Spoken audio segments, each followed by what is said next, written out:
আমি আগেই বলেছি এটা কোনো ছাত্র আন্দোলন নয়, এটা কোনো পিসফুল প্রোটেস্ট নয়, এর পিছনে গভীর ষড়যন্ত্র আছে। ইতিমধ্যে আমরা দেখেছি বিভিন্ন রকমের এই ভিডিও ফুটেজ আসতে চলেছে, সবাই দেখছেন, যে যার মোবাইলে দেখছেন বা যে যার মতন করে দেখছেন, যে যার সোর্সে। কোথাও পাথর চলছে, কোথাও পুলিশকে মারা হচ্ছে, কোথাও কিছু হচ্ছে, বিভিন্ন রকমের হুলুস থুলুস কাণ্ড এবং বিভিন্ন রকমের সন্ত্রাসবাদী অ্যাক্টিভিটি চলছে এই ছাত্র আন্দোলনের নামে। এই ছাত্র আন্দোলনের পিছনে কত বড় ষড়যন্ত্র চলছে আপনারা এই প্রতিবেদন শেষ পর্যন্ত দেখুন, সমস্তটা বলবো আপনাদেরকে। চলুন আগে দেখে নিই যে এই ছাত্র আন্দোলনের নামে কি বর্বরতা হচ্ছে।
তাহলে দেখলেন তো ছাত্র আন্দোলনের নামে কি অবস্থা।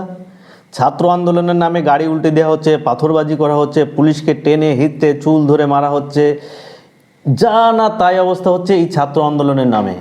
আসলে এর পিছনের আসল ব্যাপারগুলো এবার বলি আপনাদেরকে।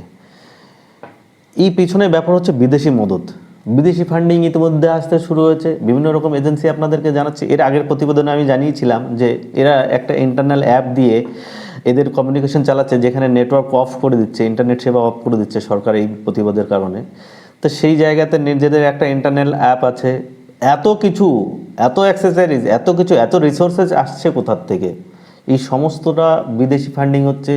এর আগে আমি আগেও বলেছি আপনাদেরকে একটা প্রতিবেদনে, এই বাংলাদেশ, নেপাল, ভালো করে লক্ষ্য করে দেখুন, গত কয়েক বছর ধরে বাংলাদেশ, তারপর নেপাল, এদিকে শ্রীলঙ্কা, অশান্তির শেষ নেই। যে কোনো দেশে আমাদের চারিপাশে এশিয়ার এইসব ছোট ছোট দেশগুলোতে অশান্তি হচ্ছে।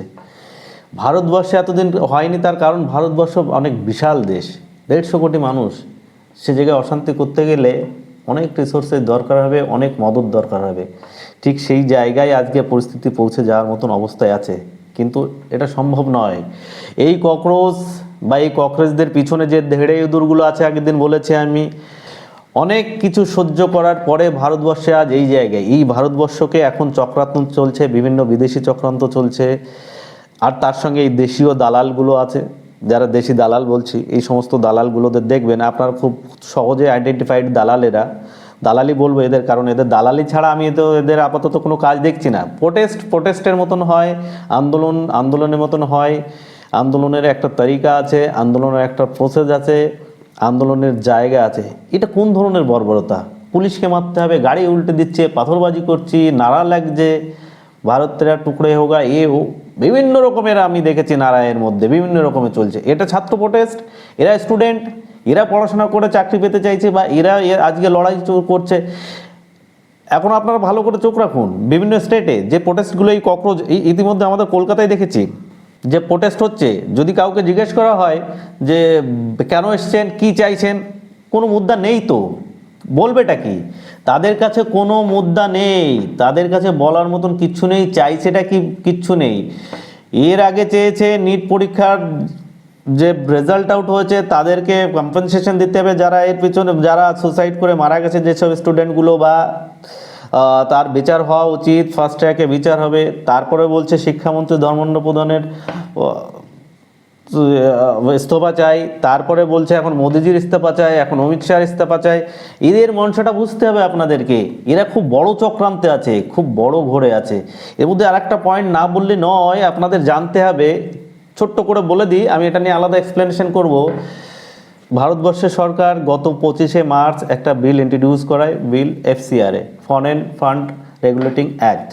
এফসিআরএটা নিয়ে এখানে এই বিল পেশ হওয়ার কথা ছিল বা এই বিল পাসও হয়ে যেত। এই বিলটা কি? এফসিআরএ, ফরেন ফান্ড রেগুলেটিং অ্যাক্ট, আমি যেটা বলেছি, সরকারের তরফ থেকে এই বিলটা আনার কথা ছিল, বা এই সো কল্ড ছাত্র আন্দোলনের জন্য যেটা এখন হয়নি বা হতে দেয়া হয়নি, জোর জবরদস্তি, ফোর্সফুলি।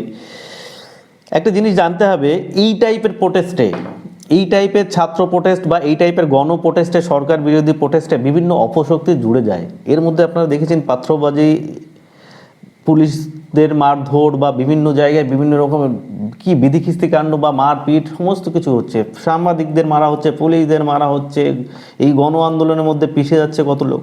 এটা কি ছাত্র আন্দোলন? আচ্ছা আপনারা বলুন তো, এটা কি ছাত্র আন্দোলন? আপনাদের কার কার এটা ছাত্র আন্দোলন মনে হয় আমার কমেন্ট বক্সে অবশ্যই জানিয়ে যাবেন।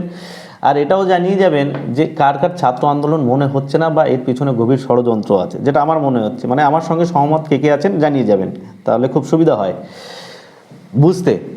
এরপর আসি, ছাত্র আন্দোলন হলো, গণ আন্দোলন হচ্ছে, ঠিক আছে, ছাত্রদের তার বিভিন্ন মাং আছে।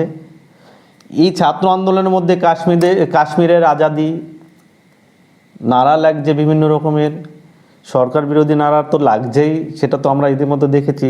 মোদিজিকে হাঁটতে হবে, অমিত শাহকে হাঁটতে হবে, সবার ইস্তফা চাই। আলটিমেটলি কে বসাবে? অরবিন্দ কেজরিওয়াল প্রধানমন্ত্রী হবে নাকি রাহুল গান্ধী প্রধানমন্ত্রী হবে? কী চাইছে এরা? অ্যাকচুয়ালি এই বিদেশি ফান্ডিংগুলো হয় কি করে? এরা স্পন্সর হয় কেন? এরা কোনো শর্তে স্পন্সর হয়? যখন কোনো আপনি কাউকে কোনো টাকা দিচ্ছেন, বা আমি কাউকে থেকে টাকা নিচ্ছি, সে কোনো শর্তেই আমাকে দেবে, কোনো বিনা শর্তে টাকা দেবে না, বিনা শর্তে সে ফান্ডিং করবে না, কোনো না কোনো শর্ত থাকবে। ঠিক এই জায়গায় এখানেও এই ফরেন ফান্ডিংয়ের জন্য এদেরকে রেজাল্ট দেখাতে হবে, এদেরকে আরও বড় করে আন্দোলন তৈরি করতে হবে। ওই বললাম আগে, মনে রাখতে হবে গত কয়েক বছর ধরে বাংলাদেশ, নেপাল, শ্রীলঙ্কা যে অশান্তির সৃষ্টি হয়েছে, যে আগুন জ্বলেছে, যা পরিস্থিতি হয়েছে, এরাও চাইছে ঠিক ভারতবর্ষে এই সেম ব্যাপারটা করতে, বাট ভারতবর্ষকে উত্তাল করতে, ভারতবর্ষে আগুন লাগাতে। এদের এই ফাঁদে পা দেবেন না। ভারতবর্ষের জায়গায় আছে, ভারতবর্ষ ঠিক জায়গায় চলছে, ভারতবর্ষে কেউ ভাঙতে পারবে না, আর ভারতবর্ষে আর কেউ আঘাত আনতে পারবে না। যা হয়ে গেছে সে কংগ্রেস আমলে হয়ে গেছে, বা তার আগে ইংরেজরা করে গেছে, তার আগে ওই রক্তচোষা মোগলরা করে গেছে, সবই করে গেছে, সবাই লুটেছে ভারতবর্ষকে। ভারতবর্ষকে আর লুটতে দেওয়া যাবে না। আমরা এক আছি, একত্র আছি। বরঞ্চ আমি সমস্ত ভারতবাসীকে আবেদন করব, আমার ভিডিওর মাধ্যমে যারাই দেখবেন, এর প্রতিবাদে সোচ্চার হন। এটা খুব গভীর একটা চক্র চলছে, গভীর চক্রান্ত চলছে আমাদের ভারতবর্ষকে উত্তাল করে দিতে, আমাদের ভারতবর্ষ অশান্তি আনতে। বিদেশি শক্তি কাজ করছে, অপশক্তি কাজ করছে। আমি এই বিদেশি শক্তি, এই অপশক্তি, এই সমস্ত কিছুর জন্যে, সমস্ত কিছুর প্রতিবাদে আপনাদের যে আমার ভিডিও এই পর্যন্ত দেখছেন, বা যে আমার ভিডিও দেখছেন, তারা প্রতিবাদ জানাবেন, বিভিন্ন সোশ্যাল মিডিয়ায় হোক, যেভাবে হোক প্রতিবাদ জানাবেন। কারণ সময় এসছে সবাইকে একত্রিত হয়ে বিদেশি শক্তির সঙ্গে লড়তে হবে, অপশক্তির সঙ্গে লড়তে হবে। যে নারা চলছে ভারতবর্ষের বুকে, যে ভারতবর্ষে যে আগুন লাগানোর চেষ্টা চলছে, তার বিরুদ্ধে আমাদের সোচ্চার হতে হবে, তার বিরুদ্ধে আমাদের লড়তে হবে। আমরা আছি ভারতবাসী, আমরা ভারতবর্ষের জন্য আছি। ভারতবর্ষ আমার মা, ভারতবর্ষকে আমরা ভাগ হতে দেব না। আপনারা আপনাদের মতামত আমার কমেন্ট বক্সে জানিয়ে যাবেন। আজ এই পর্যন্ত আমার প্রতিবেদন। পরবর্তীতে এটা নিয়ে অন্য কোনো প্রতিবেদন আসলে, অন্য কোনো আপডেট আসলে অবশ্যই আপনাদের সামনে রাখবো। আর আপনারা সঙ্গে থাকবেন, সাথে থাকবেন। আমরা এই ধরনের খবরকে কাটাছেঁড়া বিশ্লেষণ করতে আমরা এই চ্যানেলে বরাবর করব, আমরা এই চ্যানেলে থাকব। বিভিন্ন খবরের তার ডিকোড আমরা করব, তার পোস্টমর্টম আমরা করব, এই খবরের সত্যতা বিচার আমরা করব। খবরের ভিতরে কি আছে, কি সত্য আছে, শুধু হেডলাইন ম্যানেজমেন্ট নয়, হেডলাইনের পিছনে কি আছে, তার নেপথ্যে কী চলছে, আসল কারণটা কি, আমাদের তুলে ধরাই আমাদের কাজ। সাথে থাকবেন, ভালো থাকবেন, সুস্থ রাখবেন। আজ এই পর্যন্ত। আমার চ্যানেলটিকে সাবস্ক্রাইব করে পাশে থাকবেন, যেন আমরা এই টাইপের প্রতিবেদন আপনাদের সামনে রাখতে পারি, আমরা সত্যটা আপনাদের সামনে রাখতে পারি। সত্যের সন্ধানে, খবরের গভীরে আমরা অলওয়েজ সর্বদা আপনাদের সাথে আছি। আজ এই পর্যন্ত শেষ করছি। নমস্কার।